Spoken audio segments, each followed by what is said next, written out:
अपने फसादी बेटे की जान बचाने के लिए सरगर्म हो गया है। भारतीय मीडिया के मुताबिक कुलभूषण यादव की सजा रुकवाने के लिए भारतीय हुकूमत ने आलमी अदालत इंसाफ से राब्ता कर लिया है। आपको बता रहे हैं कि भारत अपने फसादी बेटे की जान बचाने के लिए सरगर्म हो गया है। मजीद जानेंगे, इस्लामाबाद ब्यूरो चीफ ऑन साही हमारे साथ मौजूद। ऑन साही, भारत किसके लिए राब्ता करेगा, किस मुंह से राब्ता करेगा? कुलभूषण यादव के लिए या हुसैन मुबारक पटेल के लिए? जी बिल्कुल तारक मतीन, आपने बिल्कुल ठीक कहा। इस वक्त जो सूरत हाल है कि जो इंटरनेशनल लॉ है वो जासूसों के लिए बिल्कुल और है और जो डिप्लोमेट्स हैं उनके लिए बिल्कुल और है। और इंडिया ने जो इंटरनेशनल कोर्ट से जो राब्ता किया है वो मुझे नहीं पता किस सूरत हाल में किया है, लेकिन एक मैं चीज आपको बता दूं कि अगर इंटरनेशनल कोर्ट से इन चीजों का फैसला होना होता तो अमेरिका एडवर्ड स्नोडन के मामले में सबसे पहले वहां पे उनके साथ राब्ता करता। आपको पता है एडवर्ड स्नोडन जो कि एक अमेरिकन शहरी है और उसने वहां पे कोई उस तरह जिस तरह ये तो दहशत गर्दी में मुलव्वस है पाकिस्तान में, लेकिन एडवर्ड स्नोडन सिर्फ उनके कौमी राज अफशा करने में मुलव्वस है और कितने अरसे से वो रशिया में है और पहले उनके वो इसके अलावा और दूसरे मुल्कों में भी रहा, रशिया में भी है और उस पर भी कोई इंटरनेशनल लॉ जो है वो अप्लाई नहीं हो रहा अभी तक। अमेरिका को उसकी जो है वो एक्सेस नहीं मिली। तो इंडिया जो कि एक चीज साबित हो चुकी है कि उनका एक बेटा है जिसका नाम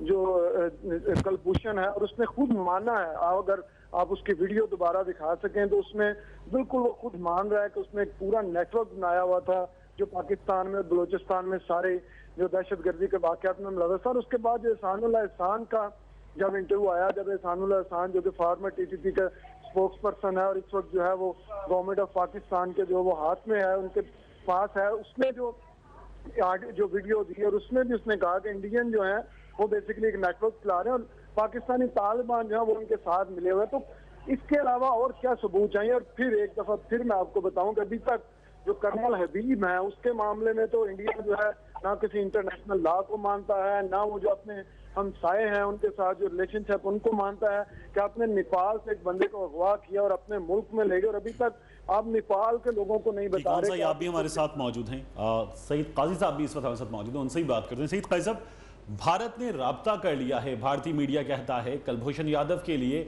आलमी अदालत इंसाफ से।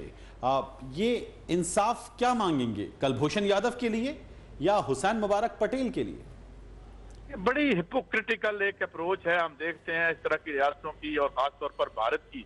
तो अब ये भारत का बेटा बेटा से कह रहे हैं, पहली बात उन्हें शर्म आनी चाहिए। जिन बातों का उसने यहाँ एतराफ किया है, मासूम शहरियों के गले काटने का, इन्होंने ये नई एस्पिनाज निकल के आई है, ये नई एक जासूसी है और अब वो इस तरह से कर रहे हैं। और फिर ये बात भी सवाल उठता है कि कश्मीर के फिर वो लोग उसके शहरी तो ना हुए ना, वो तो उनके बेटे नहीं है जिनके बेटों पर उन्होंने 6-7 लाख फौज मुसल्लत कर रखी है और जिनके गले काटते हैं और जिनमें दुनिया का हर तरह का जुल्म करते हैं। और फिर ये भी हम देखते हैं कि रेड कॉरिडोर में जो उनसे नबुर्द आजमा है। तो ये एक अजीब। और मैं आज आपको एक और बात बताऊं, इन रियासतों की जरा औकात देखें। आज एनडीटीवी की खबर चली है कि इंडिया में 10 में से 9 बच्चे जो हैं वो मैल न्यूट्रल, रोटी नहीं मिलती, उनको रोटी नहीं खा सकते। ये आज उनकी अपनी रिपोर्ट है।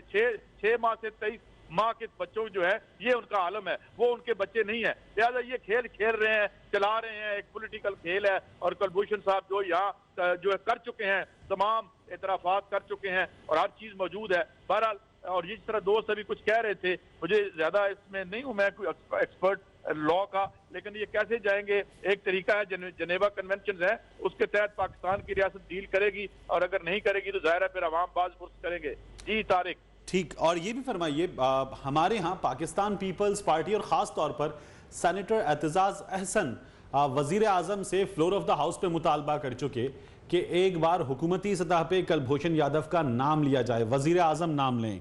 अब जब भारत आलमी अदालत इंसाफ चला गया है तो हुकूमत की जिम्मेदारी और बढ़ जाती है।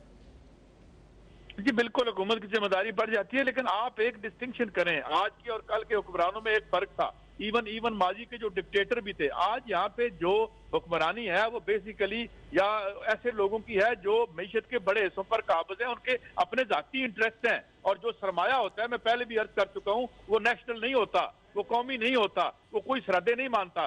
गॉड नोज तकरीबन 8,000, मैं पुरानी फिगर दे रहा हूँ, $8,000 ट्रिलियन हर रोज सरहदें तब्दील कर लेता है, किसी को नहीं, तो उनके मफादात और होते हैं, वो और अंदाज में देखते हैं। ये वो पैसे हैं जो प्रॉफिट की तलाश में कहीं भी जाते हैं। यहाँ कौमी इंटरेस्ट नहीं होता, यहाँ मुनाफा होता है। तो ये इसलिए ये कंट्राडिक्शंस है, जो ये रिजॉल्व कर सकेंगे या नहीं, ये तो आने वाला वक्त बताएगा। और यही वजह है जो पाकिस्तानी रियासत में मसाइल भी हमें पैदा हो रहे हैं। जी तारिक भाई साहब, आपका ऑन साइड साहब, आपका बहुत शुक्रिया इन तमाम तर अपडेट्स और इस तज्जिए के लिए।